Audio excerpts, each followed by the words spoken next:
Welcome back. పాత బస్తీ అంటే మజ్లిస్ అరాచకాలకు అడ్డా అన్నంతగా పరిస్థితి ఎందుకు మారిపోయింది? ఇక్కడ ఇప్పటివరకు ఎలాంటి అరాచకాలు జరిగాయి? మజ్లిస్ నేతలు ఎందుకు ఇంతలా రెచ్చిపోతున్నారు? వాళ్ళ వెనుకున్న బలమేంటి? వాళ్ళ బలహీనత ఏంటి? రెండేళ్లుగా స్తబ్దుగా ఉన్న మజ్లిస్ నేతలు ఒక్కసారిగా కాంగ్రెస్ నేతల మీద ఎందుకు విరుచుకుపడ్డారు? మజ్లిస్ అసహనానికి అసలు కారణం ఏమిటి?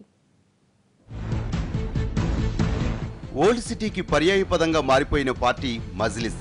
పాత బస్తీలో అడుగడుగునా మజ్లిస్ హవాయే వీస్తుంది. ఎన్నికల్లో తమకు ఓట్లు పడకపోతే ప్రజల్ని కూడా వెంటాడి చావుబాదే సంస్కృతి బహుశా ఏ ప్రజాస్వామ్య దేశంలోనూ కనిపించదు. తమకు తామే ఓ ప్రత్యేక రాజ్యాంగాన్ని రాసుకొని దాన్నే అమలు చేయటంలో మజ్లిస్ను మించిన వాళ్ళు లేరు. వాళ్ల ఉనికిని ప్రశ్నించేవాళ్లే కాదు, తమకు భవిష్యత్తులో ప్రమాదకారులుగా మారేవాళ్లను కూడా వర్తమానంలోనే బలంతో బలగంతో దారికి తెచ్చుకోవటం మజ్లిస్ నేతలకే చెల్లింది. ఇలా మజ్లిస్ నేతలు రెచ్చిపోతుంటే వాళ్ళ అండ చూసుకొని ఆ పార్టీ కార్యకర్తలు అనుచరులు గూండాయిజం చెలాయిస్తూ ఉంటారు. ఇక పాత బస్తీ అంటే నేరాలకు కేర్ ఆఫ్ అడ్రస్ గా మారిపోవడానికి కూడా కారణం ఇదే. అక్కడి అరాచకాలు వింటే నిజంగా పాత బస్తీ అనేది భారతదేశంలోనే ఉందా అన్న అనుమానం వస్తుంది. అక్కడ అప్పులు ఇచ్చేది వాళ్లే, అధిక వడ్డీలు వసూలు చేసేది వాళ్లే, వడ్డీ 2 రోజులు ఆలస్యమైతే గుర్రాలతో తొక్కించేది వాళ్లే. ఎప్పుడో రజాకార్లు ఇలా చేస్తున్నారని పుస్తకాల్లో చదువుకున్నాం. కానీ అంతటి దుర్మార్గాలు మరోసారి చూడాలంటే మజ్లిస్ ఇలాఖాలో అడుగు పెడితే చాలు. కానీ ప్రాణాలకు తెగించి అలా వెళ్లేవాళ్లు ఎవరుంటారు చెప్పండి?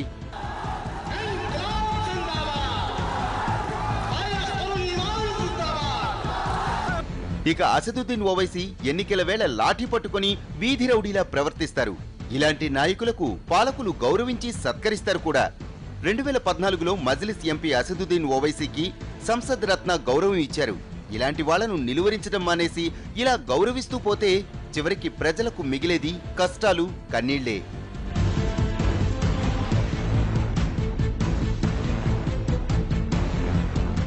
ఇక్కడ మజ్లిస్ నేతలు ఏం చేసినా అదేమిటని అడిగేవాడు, వాళ్లకు అడ్డు చెప్పేవాడు మాత్రం ఒక్కడూ ఉండడు. ఒకవేళ ఎవరైనా ఉన్నా అక్కడ ఎక్కువ కాలం ఉండలేరు. ఇలాంటి జులాయిలే కాదు, కిడ్నాపర్లు, ఆయుధాల స్మగ్లర్లు, డ్రగ్స్ సరఫరా చేసేవాళ్లు, అమ్మాయిల్ని అక్రమ రవాణా చేసేవాళ్లకు ఇదో స్వర్గధామం. ఇక అసాంఘిక శక్తులు, విద్రోహక శక్తులకు క్షేమంగా తలదాచుకునే అడ్డా కూడా పాత బస్తీనే.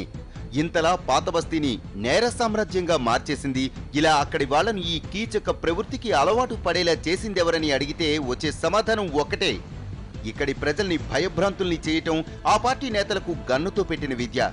అక్కడ ఏ మజ్లిస్ నేత కోపం వచ్చినా వెంటనే గన్ను తీస్తారు. గతంలో మజ్లిస్ ఎమ్మెల్యే అఫ్జర్ ఖాన్ బహిరంగంగానే గాల్లోకి కాల్పులు జరిపిన ఘటనలు ఎన్నో. ఇంత జరిగినా అదేమిటని ఆ పార్టీ కార్యాలయానికి వెళ్లే అడిగే ధైర్యం మాత్రం ఏ ఒక్క పోలీస్కి ఉండదు.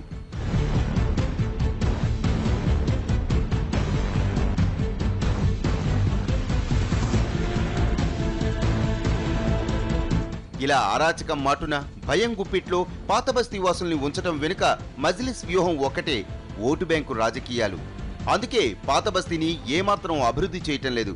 ఇలా పాత బస్తీలో మజ్లిస్ ఉన్నంతకాలం ఇంతే.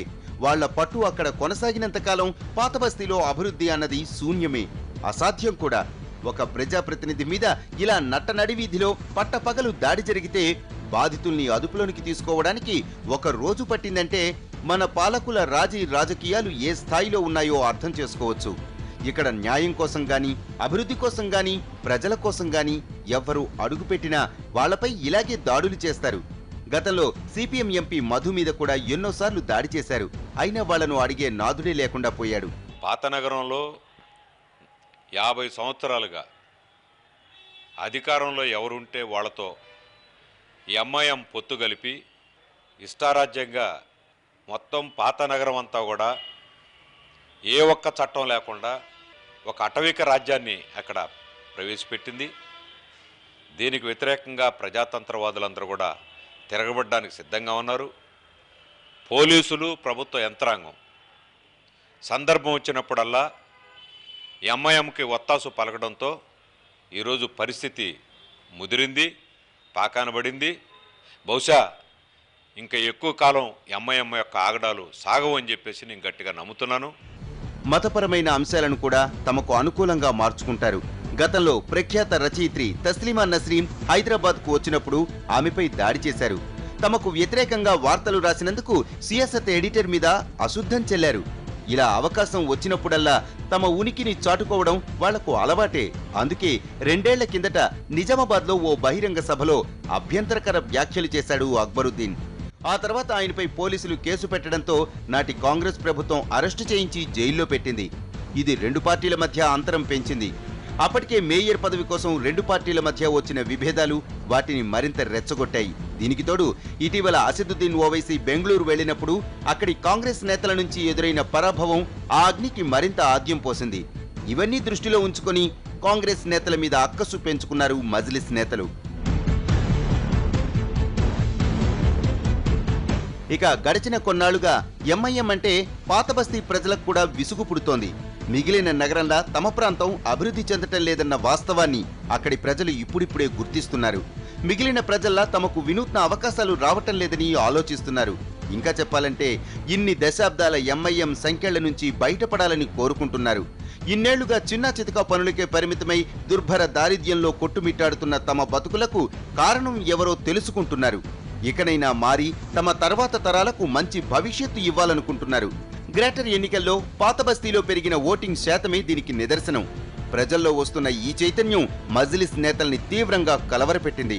ఆ అసహనాన్ని తట్టుకోలేక తమ ఉనికిని చాటుకోవడానికి మజ్లిస్ నేతలు ఇలా ముందుకొచ్చి నేతలందరి మీద దాడులకు తెగబడ్డారు.